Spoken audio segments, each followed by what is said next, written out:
Hi everyone, welcome back to my channel creativity 3.0। তো আজকে যে কাজটা, এটা একটা কাস্টমাইজ অর্ডার নিয়ে আমাকে কিছুদিন আগে কন্ট্যাক্ট করে এবং তাদের আবদার ছিল যে বাঙালির যে বিয়ের রিচুয়ালগুলো সেগুলো এগুলোতে এবং গাছগুলোতে আঁকতে হবে। বেশ ভালো লাগে এবং তাদের আরেকটা আবদার ছিল যে তাদের যে কাপল তাদের নাম লিখতে হবে। তো বেশ ভালো, আমার কাজটা করতে খুবই ভালো লাগে, তাই শুনে খুব ভালো লাগলো, অর্ডারটা পেয়ে খুব ভালো লাগলো। বিয়ে রিলেটেড অনেক কাজই তো করি, যেমন কুলো, গাছকৌটো, বিয়ের পিঁড়ি, মাটির থালা ডিজাইন, বিভিন্ন রকম কাজই করি এবং সেই সূত্রে অনেক ব্রাইডের সাথে আমার কথা হয়, তাদের বিয়ে রিলেটেড, তাদের পরিস্থিতি রিলেটেড। যেহেতু আমার কাজটা খুব একটা বড় স্কেলে তো আমি কাজটা করি না, নর্মাল লোকাল থেকে বা আত্মীয়ের কাছ থেকে বা বাইরে থেকেও এলেও সেখানে কোনো সোশ্যাল মিডিয়ায় তার সাথে আমার পরিচিতি বা তার সাথে কথা হয় সেরকম, বা ফ্রেন্ড জোন থেকে বা ফ্রেন্ডদের রিলেটিভ থেকে অর্ডারগুলো পাই এবং যাদেরকে সেল করি তাদের মধ্যে অনেকের সাথে বিভিন্ন রকম কথাবার্তা হয় এবং তাদের কাছ থেকে বিভিন্ন ধরনের কথা আমি জানতে পারি। তাছাড়া আমার বিভিন্ন বান্ধবী আছে যাদের ফ্যামিলি থেকে সম্বন্ধ দেখা হচ্ছে, বিয়ের কথাবার্তা আগাচ্ছে এবং তাদের লাইফে এমন কিছু ঘটছে যেগুলো আমাকে খুব এফেক্ট দিচ্ছে, আমার খুব খারাপ লাগছে। সেই কারণেই আজকের এই ভিডিওটা, সেরকম বিভিন্ন ঘটনা, বিভিন্ন জিনিস আজ আপনার সাথে শেয়ার করব। যেহেতু আমার সমবয়সী মেয়েদের ওপর এটা ঘটছে, আগেও বিভিন্নভাবে শুনেছিলাম মা বাবার কাছে, বিভিন্ন টিভিতে, ফোনে, বিভিন্ন জায়গায় শোনা ছিল, কিন্তু তখন হয়তো এতটা বুঝতে পারতাম না। কিন্তু এখন যখন নিজের কাছের কারোর সাথে বা নিজের ফ্রেন্ডদের সাথে যখন এটা হচ্ছে, তখন একটু বেশি জিনিসটা মনে হয় বুঝতে পারছি এবং তাই আর থাকতে পারলাম না, আপনাদের সাথে কিছুগুলো ঘটনা আজ ভাবলাম শেয়ার করি। এবং যেহেতু আমার খুব কাছের ফ্রেন্ড এবং তাদের সাথে এরকম ঘটনা ঘটছে, তাই এই ঘটনাগুলো আমাকে অনেকটা নড়িয়ে দিয়েছে এবং সেই জন্যই আজকে আপনাদের সাথে বেশ কয়েকটা গল্প আপনার সাথে শেয়ার করব, যেগুলো সত্যি ঘটনা। শুনতে হয়তো অনেকটা কাল্পনিক হতে পারে বা মনে হয় এরকমও আছে এখনও মনে হতে পারে, কিন্তু এগুলো সব সত্যি ঘটনা। তার মধ্যে একটা হচ্ছে, আমি কিছুদিন আগে শুনি একটা রিলেটিভের জন্য, তার জন্য সম্বন্ধ দেখা হচ্ছিল এবং সেই পাত্রপক্ষ সেই পাত্রীপক্ষের বাড়িতে আসে এবং নর্মালি যা কথাবার্তা হয় তা চলে। মেয়েকে নানান কথা জিজ্ঞেস করা হয়, মেয়েও নানান কথা বলে তাদের মেয়েকে জিজ্ঞেস করা হয় সে কী নিয়ে পড়ছে, কী নিয়ে পড়তে চায়, নানানভাবে তাকে জিজ্ঞেস করা হয় এবং পাত্রপক্ষের যে সদস্যরা তারা শোনে এবং তাদের মধ্যে কিছুজন বলে যে হ্যাঁ মা, তুমি তো ভালোই পড়ছো, তুমি যতদূর পড়বে কোনো আপত্তি নেই, পড়ো, তাতে কোনো আপত্তি নেই, আরও পড়তে চাইলে আরও পড়াবো, কোনো আপত্তি নেই। কিন্তু আমাদের বাড়ির বৌমারা জব করে না। শুনে ভারী অবাক হলাম যখন ওর কাছ থেকে আমি শুনলাম। এবং তাদের বাড়ির যদি ভেতরের কথা জানা যায় তাহলে হয়তো জানতে পারবো তাদের বাড়ির মেয়েরাই জব করছে, কিন্তু সেখানে তাদের বাড়ির মেয়েদের পারমিশন আছে জব করার, তাদের বাড়ির বৌমাদের কোনো পারমিশন নেই জব করার। এখনকার সমাজে দাঁড়িয়ে এটা কীরকম প্রথা জানি না, কিন্তু শুনে ভালো লাগে যে যার ঘটনাটা, সেই মেয়েটা তার ফ্যামিলিকে জানায় এবং পরবর্তীকালে রিস্তাটা ক্যান্সেল হয়, সম্বন্ধটা ক্যান্সেল হয়। শুনে ভালো লাগে যে সে নিজের জন্য দাঁড়িয়েছে। আরেকটা ফ্রেন্ডের ঘটনা আপনাদের শোনায়।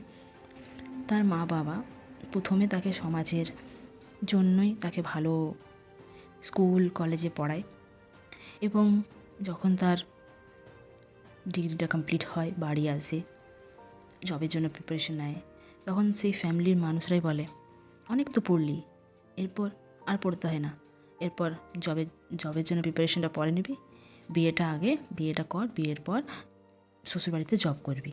ঘটনাটা শুনে আমি ভারী চমকে গেছিলাম যখন আমি শুনি যে কিভাবে একটা মা বাবা এত দূর পড়াশোনা করানোর পর বলে যে আর পড়তে হয় না, অনেক পড়লে এবার বিয়ে দিয়ে দিই।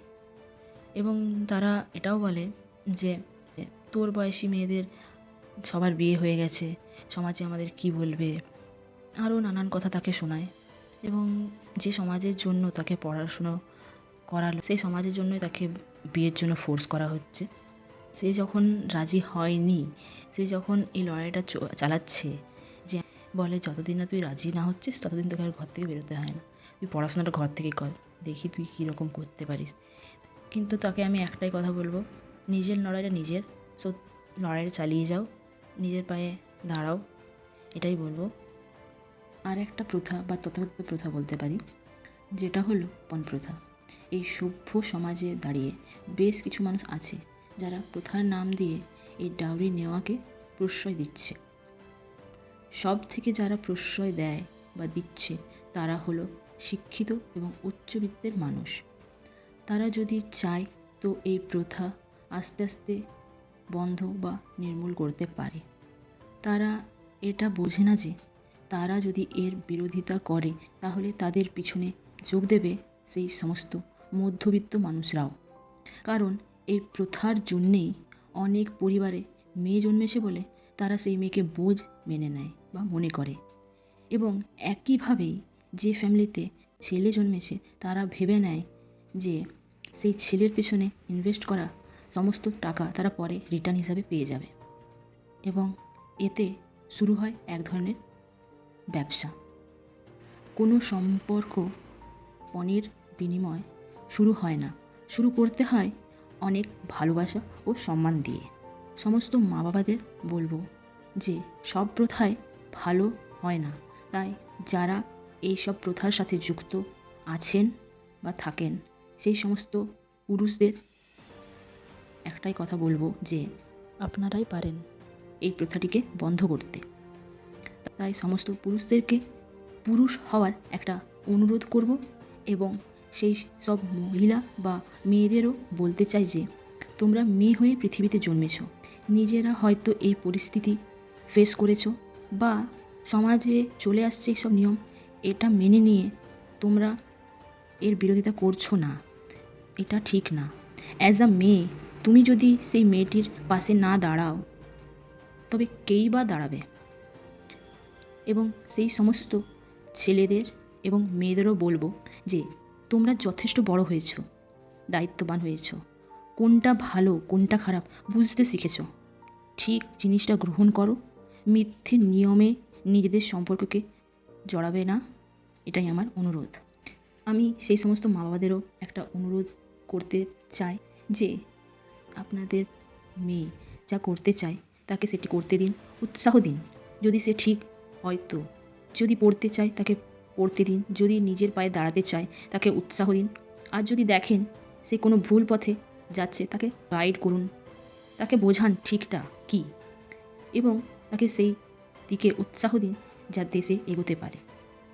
ফোর্সলি কোনো কিছু হয় না, তাই একটাই রিকোয়েস্ট সেই সব মা বাবাদেরও রইল, এবং সেই সমস্ত মেয়েদেরও বলছি যে মানছি তোমাদের লড়াইটা তোমাদের নিজেদের পরিবারের বিরুদ্ধে, কিন্তু জীবনে এরকম পরিস্থিতি আসতেই থাকে, তা বলে কি সেটার থেকে হার মেনে নিতে হবে? জীবনে অনেক ওঠা নামা থাকতেই পারে, অনেক টাফ ডিসিশন নিতে হতেই পারে, তবে যেটা ঠিক না সেটা ঠিক না। তার জন্যে নিজের পরিবারের বিরুদ্ধে নিজের গার্জেনদের বিরুদ্ধে যেতে হলে যাও। মানছি আমার পক্ষে বলাটা অনেকটা সহজ, কিংবা সহজ নাও হতে পারে, সে যাই হোক না কেন আমার বলাটা কর্তব্য বলে মনে হয়েছে, তাই বলছি।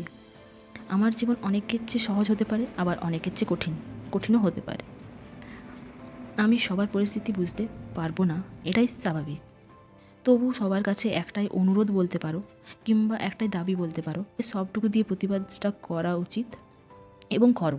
আর যেমন দোষ আছে, এবং তুমি যদি প্রতিবাদ না করে মেনে নাও কিংবা সহজেই মেনে নাও তাহলে তোমার অপরাধও খুব বেশি কম হবে না। জীবন ঠিক রাখা, দায়মুক্ত রাখা, মাথা উঁচু করে রাখা সবারই উচিত এবং কর্তব্যও বটে।